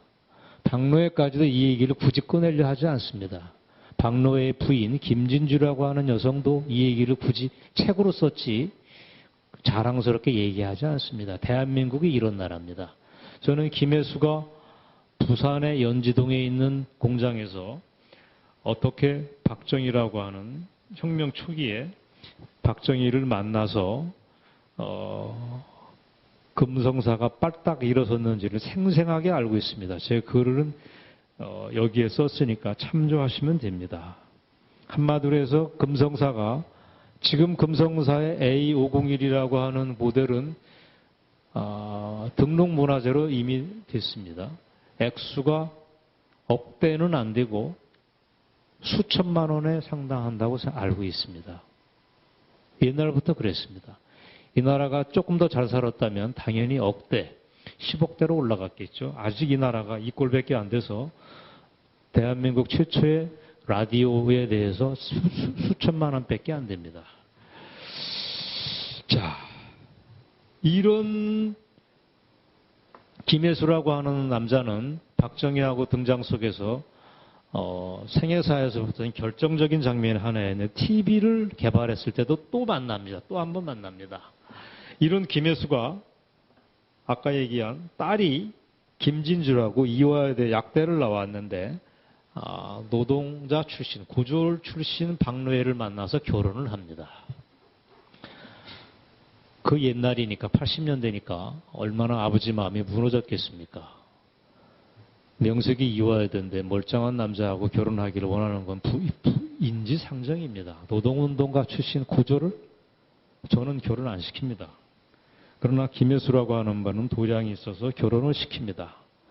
그리고 끝내 산업행 출신으로 딸과 사위가 한꺼번에 잡혀 들어가는 가족사의 비극이 연출이 됩니다. 그리고서 드디어 딸이 그래도 미안하니까 아버지에게 책을 쓰라고 권유를 해서 나온 게 8년 전에 나온 아버지의 라디오입니다. 이 책 저 지금도 보관하고 있습니다. 잘된 기록입니다. 이 중에 나오는 얘기를 저는 지금도 생생하게 기억을 합니다. 22페이지 마지막에서 두 번째 패러그래프입니다. 이때 김혜수는 이미 돌아가셨는데 이렇게 얘기를 합니다. 저는 우리 시대 덕수가, 김혜수는 어떻고 덕수는 어떻습니까? 덕수가 우리 젊은 세대들한테 남겨주는 가장 아름다운 언어라고 생각합니다. 이렇게 얘기합니다. 산업화 세대의 일원으로 나는 앞만 보고 달려왔다. 자녀 세대들에게 좀 더 든든한 물질적 기반을 만들어주지 못한 것이 안타깝다. 참, 김혜수라는 분, 선량한 분입니다. 이게 국제시장 주인공 덕수의 마음이자 실제 김혜수라는 분의 고백입니다. 이분은 이미 산호맹 사건을 겪으면서 민주화 세대들이 자기를 보는 시선을 알고 있었습니다. 이렇게 얘기를 합니다. 후손들이 나 같은 산업화 세대를 향해 박수를 보내줄 것이라는 기대는 이미 접었다. 라고 얘기한 게 2007년 책이 나온 전에 썼겠죠. 돌아가신 게 2004년이니까 그 전에 2000년대 초반부터 90년대 말부터 이런 냉랭한 분위기가 이미 있었습니다. 딸내미 김준지도 이렇게 얘기합니다. 나는 민주화 열풍 속에서 한때 아버지를 마음속으로 미워한 적이 있었어. 딸을 잘못 키웠던 겁니다. 김혜수라고 하는 분이. 적합한 용어는 아니지만 김진주는 나쁜 년입니다. 이렇게 얘기하면 안 되죠. 어쨌든 김진주는 저하고 완전히 동년배입니다. 그래서 저는 그 여성의 마음을 알 것 같기도 하고 모를 것 같기도 합니다. 김진주 얘기를 계속하겠습니다. 참 가슴 철렁한 얘기를 합니다. 어떻게 아버지 마음에 못을 박습니까? 우리 세대가 보기에 아버지는 비겁한 친일 협력자였고 군사독재와 자본가의 하수인일 뿐이었다.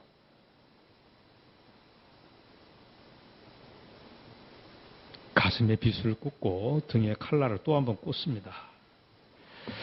물론 이 여성이 조금 똘똘해서 이렇게 얘기도 합니다. 감옥에 사는 동안 나는 아버지 세대를 다른 관점에서 보게 되었다.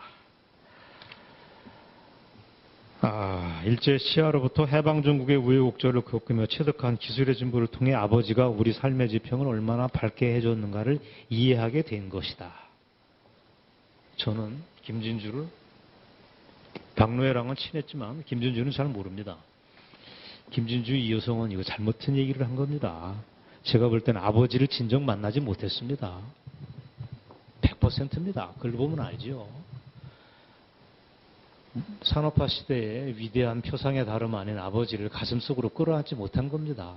그게 남편을 잘못 만나서 그럴 수도 있고 여러 가지가 복합적일 수가 있습니다. 어쨌든 그게 우리 80년대, 90년대, 2000년대의 한계입니다. 자, 이 얘기는 넘어가겠습니다. 문제는 김혜수로 상징되는 대한민국의 산업화를 이끌었던 분들이 과연 어떻게 등장했을까 하는 문제입니다. 제가 알기에 상식이지만 일제시대, 이건 제가 책에다 그런 얘기를 썼던 적이 있습니다. 일제 35년 동안 배출했던 이공계 대학생은 통틀어서 400명이었습니다. 한 해에 10명 더 남짓 배출됐다는 얘기입니다. 그러면 궁금한 건 1960년대, 70년대 개발시대 제조업은 누가 일으켰던 겁니까? 이걸 일으킨 거는 상식이지만 박정희였습니다.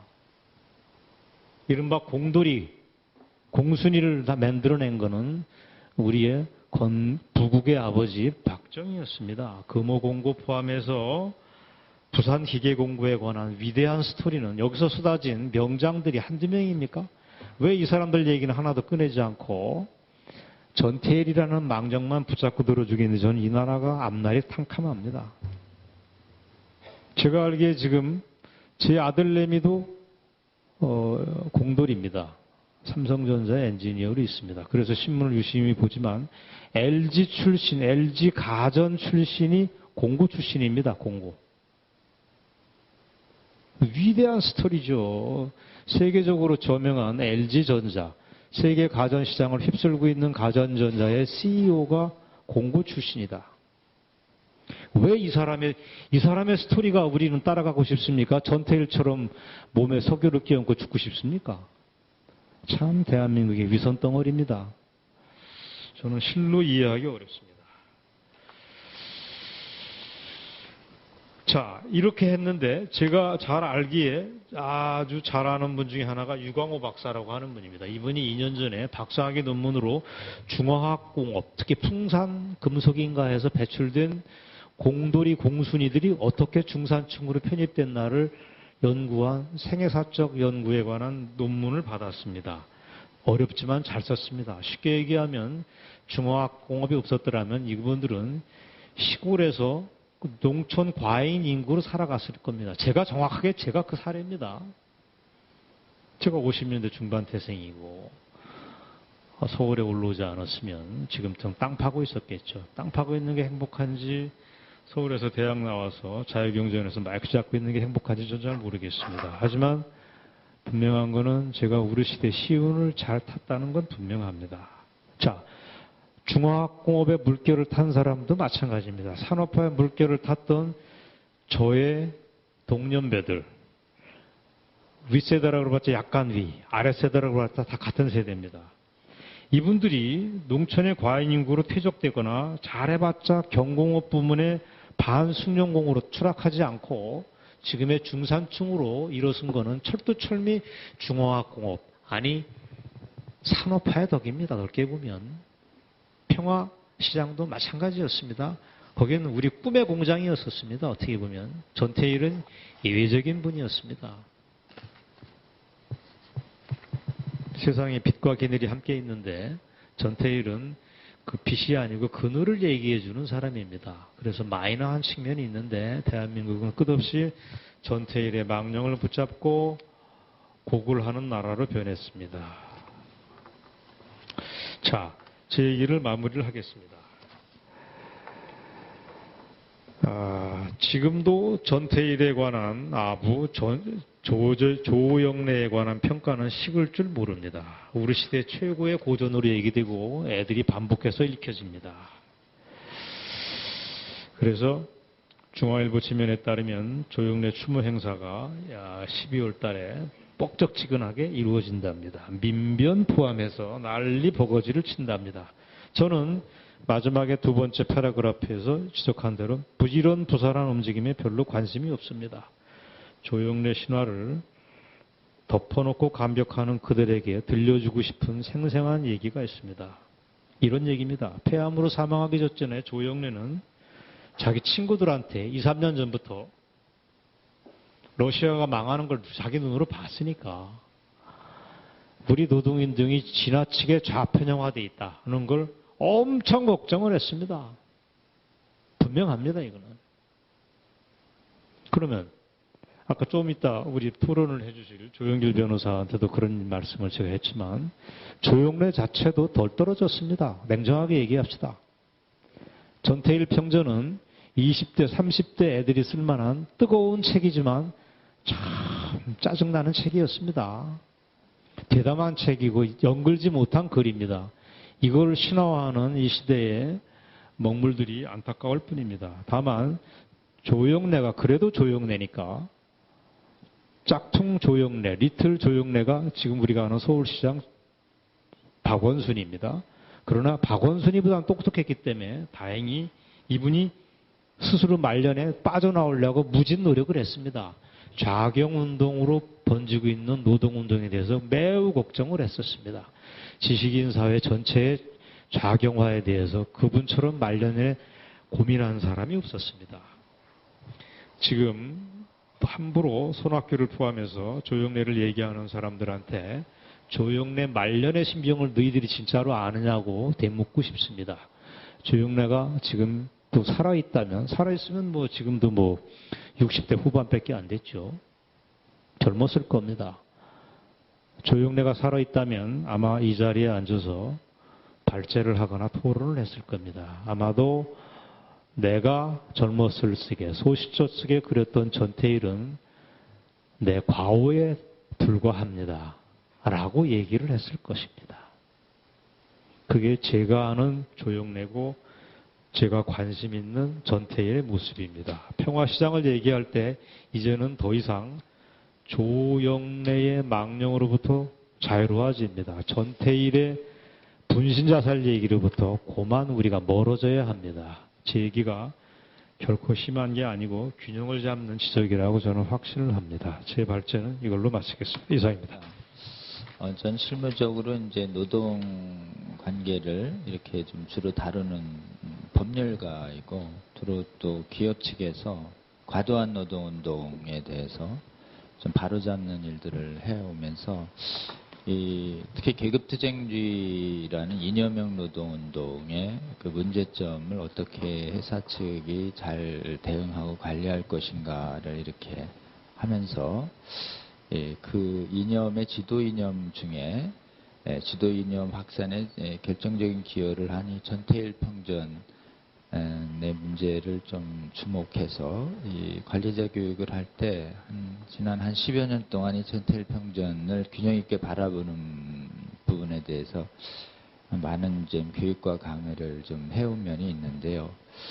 그리고 또 관련해서 책을 좀 조심스럽게 썼는데 우리 또 전경련에서 또 이렇게 자유시장 경제 대상으로 이렇게 삼아주시고 그래서 5년 전에 좀 책으로 발간된 바 있는데 아직 이 전태일 평전과 전태일 사건의 문제를 이렇게 문화적 측면에서 사회적 측면에서 이제 노동계에는 많이 알려져 있는 부분인데 노사관계 측면에서는 이렇게 이것을 종합적으로 좀 조망해 보고자 하는 시도는 우리 자유경제원 이번 세미나가 진짜 처음인 것 같아요. 그래서 굉장히 좀 다행스럽다 이런 생각이 좀 듭니다. 먼저 발제문에 대한 전반적인 소감은요.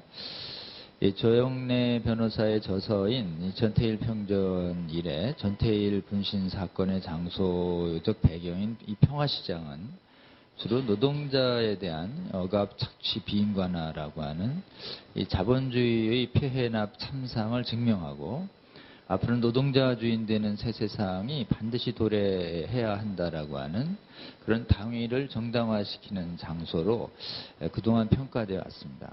그런데 이 평화시장을 자유민주주의와 자유시장주의를 기본 질서로 체제로 채택한 이 우리나라 대한민국의 국가 발전에 기여한 주요한 산업 현장으로 볼 수 있다. 그리고 그 과정에서 이 근로자분들의 기여도가 있었으며 또 그 과정 속에서 그분들도 정당한 권리가 향상되어 왔다라고 해서 오히려 역설적으로 자유민주주의와 자유시장주의가 굉장히 좀 올바른 더 체제였다. 인민민주주의와 민중민주주의, 계급투쟁주의보다 더 나은 자리를 증명해주는 자리다라는 관점으로 접근한 건 상당히 좀 참신하고 또 오히려 이 사실 평화시장을 이른바 계급투쟁주의자들 좌파들에게 완전히 뺏겼었는데 이 평화시장의 정체성을 좀 바로 잡고 균형 있게 회복하려는 측면에서는 상당히 좀 바람직하다 이렇게 생각하고 그런 점에서 우리 교수님 그리고 또 우리 평론가님의 양쪽의 경제적 분석과 문화평론적 분석에 대해서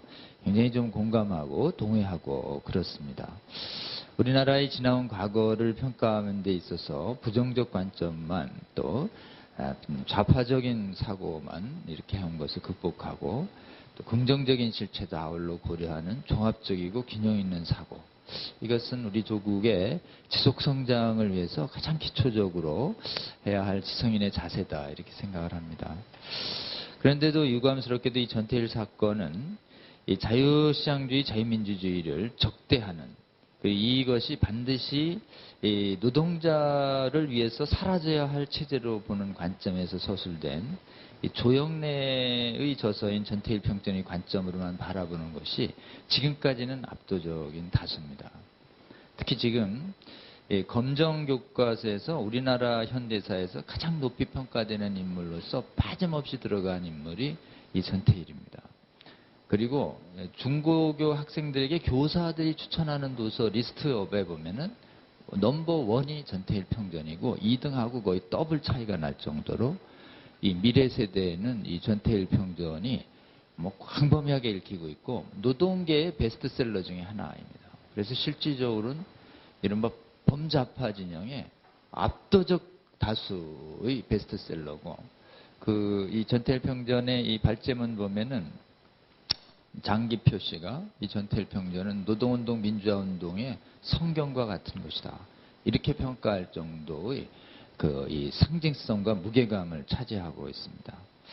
실제로는 이 저서는 83년에 출간됩니다. 국내에. 돌백에서 출간되자마자 판매 금지되는데 지하금서 상태에서 수십만 권이 팔려나가고 그러면서 대학가에서 그때 민주화운동의 방향으로 인민민주냐 자유민주주의를 놓고 경쟁할 때 이 인민민주주의를 취했던 민중민주주의를 취했던 운동권이 이 대학의 정치권을 장악하는데 이 전태일 평전이 결정적 기여를 합니다.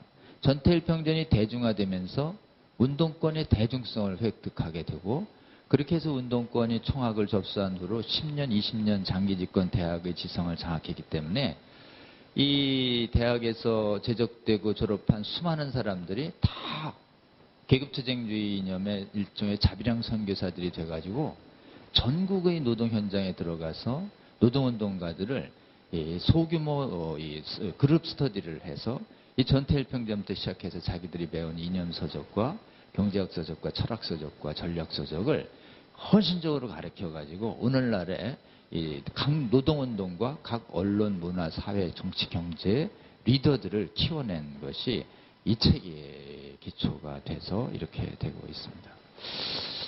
이렇게 해서 세워졌는데도 소련이 무너졌는데도 지금의 이 지성계와 학계와 문화계와 이른바 문화진영 쪽에 주도권들을 우리 대한민국에서 완전히 지금 빼앗기고 있는 상태가 됐는데 그 핵심과 쟁점에 이 전태일 평전이라고 하는 이 책이 자리 잡고 있고 전태일의 우상화가 자리 잡고 있다라고 하는 것입니다. 그래서 현재 대한민국 내에는 노선을 달리하는 양대 노총이 존재합니다. 그래서 하나는 조합실리주의 한국노총, 하나는 민주노총 계급투쟁주의인데 조합실리주의는 자유민주주의 취지 내에서 근로자의 권익 향상을 노력을 해서 건강한 노동운동을 하려고 하는 잠재력이 있습니다.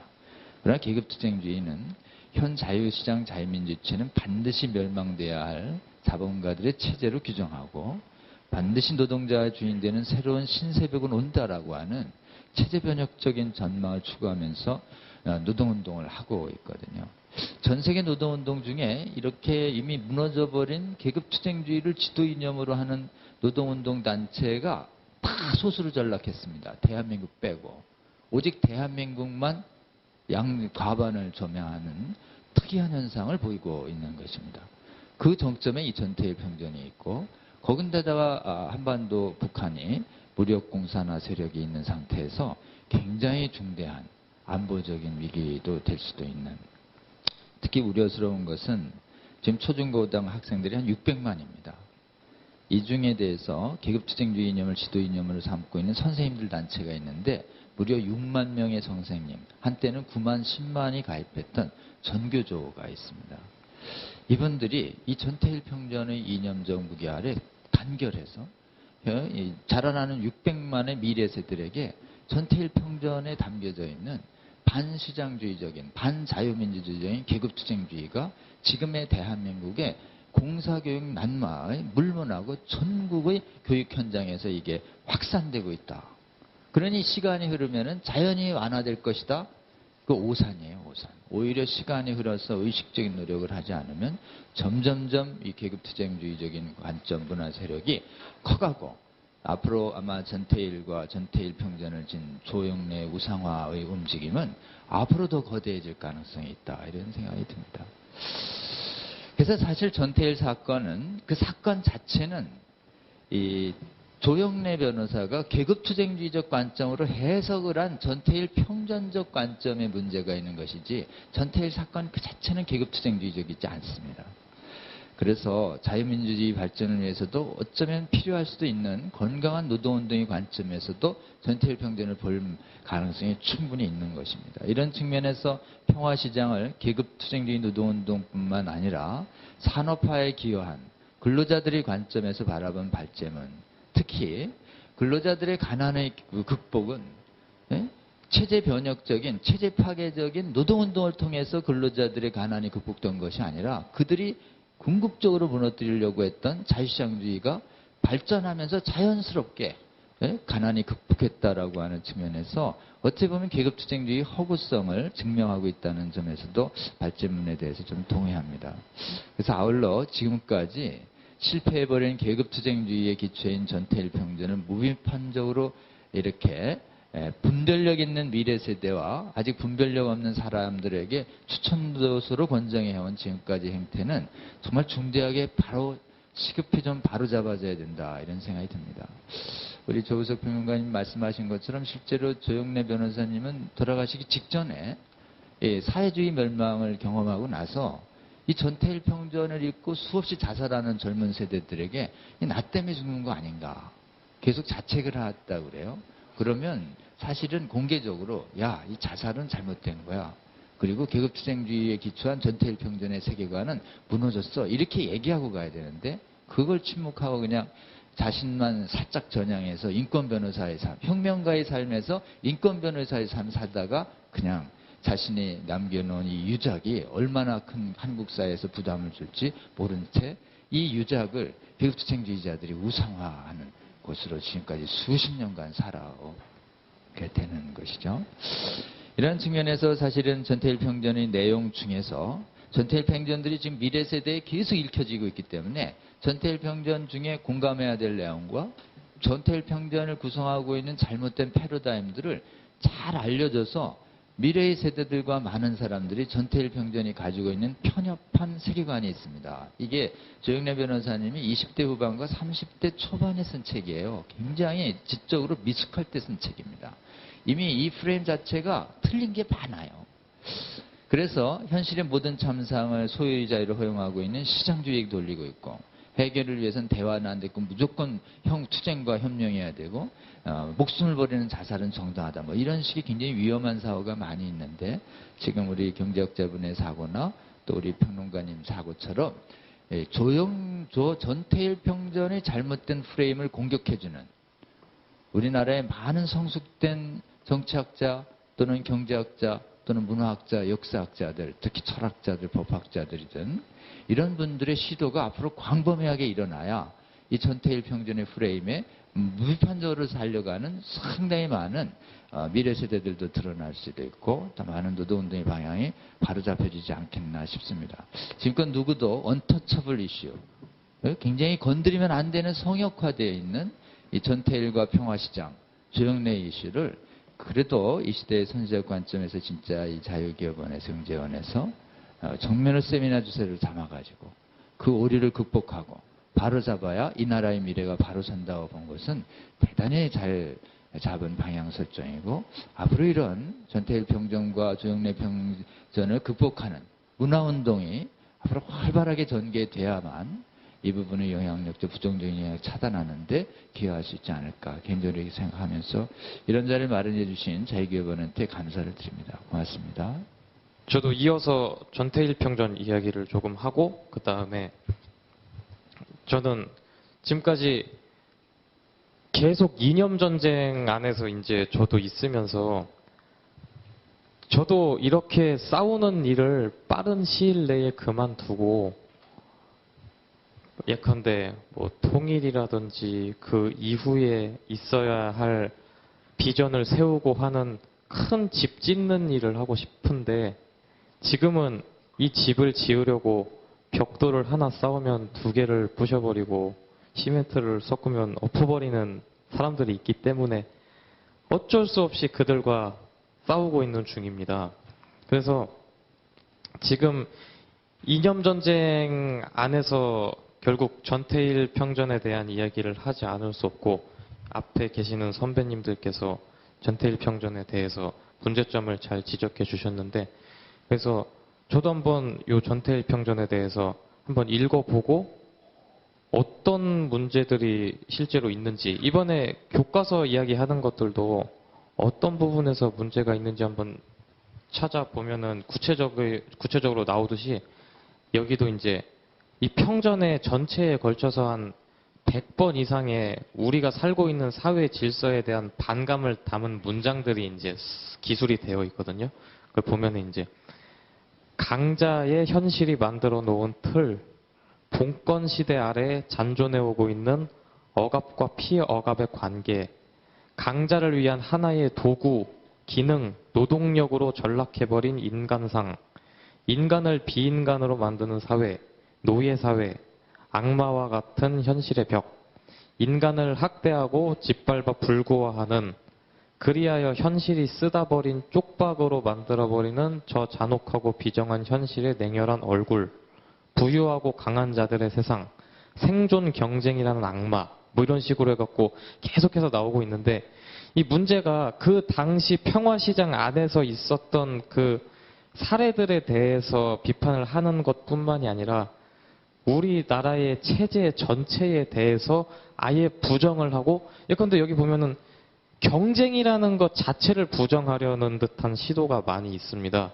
그렇기 때문에 이거는 아이들이 이것을 읽고 아까 말씀하셨듯이 추천 도서에서 압도적인 수로 1위를 하기에는 너무 결격이 아니라 절대로 이런 생각을 아이들에게 심어줘서는 안 되는 것이고, 지금 문제 삼고 있는 교과서보다도 훨씬 더 위험한 문구들이 많이 들어가 있는데, 그래서 이제 현재 교과서도 문제지만 그 이후에 나오는 것이 뭐 전교조 교사나 지침서나 이런 것들에 대한 문제들도 제기가 되어야 될 것이고, 그 이후에 또 추천도서 그 안에 이제 계속 얘기가 나오고 있는 태백산맥이라든지 아니면 전태일 평전에 대한 이런 문제 의식도 강력하게 좀 지적을 해야 된다고 생각을 합니다.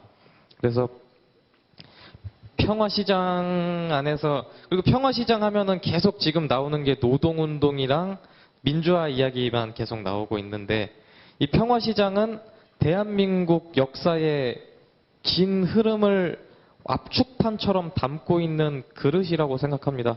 그래서 6.25 전쟁부터, 그때 6.25 전쟁 때 피난 내려온 이제 북한 피난민들이 재봉틀 한두 개 놓고 판잣집에서 시작을 해서 쭉 점점 커오다가 이제 산업화 시대 경제 발전을 하면서 그것과 같이 성장을 해오고, 그때 그 안에서 일어났던 또 노동자들의 고달픈 삶이나 그 문제 때문에 또 전태일 사건이 일어나고, 이런 한복판에 계속 평화시장이 이제 있었고, 그 이후에 이제 80년, 90년대에 해체가 되면서 해체기, 그리고 IMF 때 완전히 이제 해체가 됐다가, 현재는 지금 이런 공장으로서의 역할보다도 그 주변에 이제 동대문 디자인 플라자라든지 밀리오레 같은 것들이 생기면서 이제 정보화나 세계화나 이제 선진화로 나아가는 대한민국에서도 또 이제 표상 같은 역할을 하고 있다고 생각합니다. 그래서 아까 처음에 얘기했듯이 저는 이 이념 전쟁보다도 이제 이런 것들이 모두 해결된 뒤에 그런 이제 선진화로 나아가는 세상에 대해서 이 평화시장과 함께 엮어서 또 생각을 해봤는데, 일단은 세계화라는 측면에서 그곳에 가보면은 한국 사람보다 외국 사람들이 더 많아 보일 정도로 굉장히 이제 관광객들이 많습니다. 그리고 뭐 당연히 거기에 안 좋은 부분을 또 얘기해 보면은 이제 짝퉁 문제라든지 아니면 뭐 관광객들 사이에 요즘은 보면은 또 뭐 싸움이 일어난다든지 아니면 뭐 택시 기사가 뭐 바가지를 씌운다든지 뭐 이런 까지도 계속 일어나고 있는데, 하여튼 엄청나게 외국인이 많다 보니까 그 안에서 이제 별의별 일들이 다 일어나고 있고, 그 관광객 수도 지금 1년에 600만 명 정도가 오고 있고, 이번에 또 거기 두산에서는 동대문 르네상스를 만들어 보겠다 하면서 그 지역 상권 전체가 뭐 명동이랑 동대문 해서 지금 뭐 세계적인 한류를 이끌고 있는 그런 표상같이 여기가 커 나가고 있습니다. 그리고 두 번째로는 또 정보화 시대에 대한민국이, 그러니까 우리만 그러는 것은 아니지만 세계적으로 볼 때 우리나라 같이 인터넷이 발달한 국가도 없을 뿐더러 또한 인터넷에서 또 쇼핑이 이렇게 또 온라인 쇼핑이 우리나라처럼 발달한 국가가 또 없다고 알고 있습니다. 근데 그 중에서도 청년 창업이랑 또 여기랑 연관이 될 수가 있는 게, 청년 창업하면은 사실 세 가지입니다. 저는 인쇄업을 하고 있지만 인쇄업은 아주 극소수고, 첫 번째는 요식업이 압도적으로 많은데, 두 번째랑 세 번째가 이제 IT 아니면은 온라인 의류 쇼핑몰입니다. 그리고 이 온라인 의류 쇼핑몰은 가장 적은 자본으로 거의 그냥 동대문에서 옷을 떼올 수 있을 만큼의 자본만 있으면은 누구나 다 만들 수 있고, 오히려 지금은 또 이게 레드오션이 돼가지고 여기에 또 진입하는 젊은 사람들이 또 많은 피를 보고 있기도 하지만, 지금 우리나라 같이 이렇게 크게 온라인 거래가 성장하고 있는 곳도 없는데 이것들이 또 다 동대문 이쪽에 기반을 하고 있습니다. 그래서 수많은 청년들의 꿈과 희망을 키워나가는 곳이기도 하고, 그러니까 대부분 지금까지는 평화시장 하면 과거의 얘기만 계속 했었는데, 이 평화시장을 좀 동대문 시장까지 약간 확장시켜갖고 생각하면은 지금 청년 창업의 중심지라고도 또 볼 수 있는 곳입니다, 여기가.